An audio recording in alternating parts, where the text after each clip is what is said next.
நித்யானந்தம். இப்போ ரீசெண்டா நடந்த சித்திரை பெருவிழா பார்த்தீங்கன்னா, பகவான் வந்து திருவிளையாடல் புராணத்தை பத்தி பேசியிருந்தாங்க. அதுல மிக அழகாக ஒரு சில கருத்துக்கள் சொல்லியிருந்தாங்க. என்னன்னா, அதாவது நம்மளுடைய பாஸ்ட்ல எந்த ஒரு சம்பவம் நடந்திருந்தாலும், அதனுடைய தாக்கம் வந்து நமக்கு இப்பயும் இருக்குது. நம்ம ஃபியூச்சரும் அஃபெக்ட் பண்ணுது. ஸோ அந்த மாரியான பாஸ்ட்ட வந்து நம்மளால டெலீட் பண்ண முடியும். அத அழிச்சிட்டு நம்மளால வந்து அந்த பாஸ்ட்டையே நம்மளால மாத்த முடியுங்கிற ஒரு ஆழமான சத்தியத்த வந்து பகவான் தெரிவிச்சிருந்தாங்க. இந்த டெக்னிக் இது எப்படி பண்ணணும்னா, அதாவது தினந்தோறும் நீங்க தூங்குறதுக்கு முன்னாடி நம்மளுடைய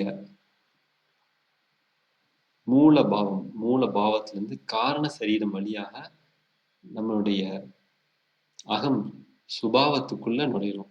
அந்த கான்ஷியஸ்னஸ்க்குள்ள நுழையிறோம். ஸோ அதனால வந்து தினந்தோறும் வந்து நைட்டு தூங்குறதுக்கு முன்னாடி இந்த டெக்னிக்க பண்ணுங்க. அதாவது உங்களுடைய பாஸ்ட்ல வந்து ஏதாச்சும் ஒரு சம்பவத்த எடுத்துக்கங்க. நீங்க இப்ப எப்படி நினைக்கிறீங்களோ, அது இந்த மாரி நடந்திருக்கலாம் அப்படின்னு சொல்லி நீங்க நினைக்கிறீங்க இல்லையா? அந்த மாரியே வந்து அத பாவனை செய்யுங்கள். அத வாழுங்கள். அந்த பாஸ்ட்ல வந்து அந்த சம்பவம் நடந்தது வந்து அப்படியே பாவனை செஞ்சு வாழுங்கள். ஸோ இதுதான் வந்து உங்களுடைய பாஸ்ட்ட டெலீட் பண்ணி உங்களுடைய பாஸ்ட்டை சேஞ்ச் பண்றது. ரீக்ரியேட் யுவர் பாஸ்ட் அப்படின்னு சொல்லி delete the past and recreate your past. So இந்த டெக்னிக்கை வந்து தினந்தோறும் செய்யுங்க. தினந்தோறும் தூங்குறதுக்கு முன்னாடி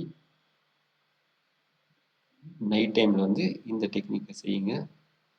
சில பேர் நீங்க நினைப்பீங்க, இந்த டெக்னிக் வந்து என்னால் வீட்டில் எப்படி செய்யறது, வீட்டில் நிறையா டிஸ்டர்பன்சஸ் இருக்கும் அப்படின்னு சொல்லி நினைக்கிறவங்கலாம் வந்து நம்மளுடைய பரமசிவ சேனான்னு சொல்லிட்டு 30 நாட்கள் ப்ரோக்ராம் நடக்குது. மாதந்தோறும் 1ஆம் தேதியிலேருந்து 30ஆம் தேதி வரைக்கும் கைலாசா திருவண்ணாமலையில் தொடர்ந்து நடந்துக்கிட்டே இருக்குது.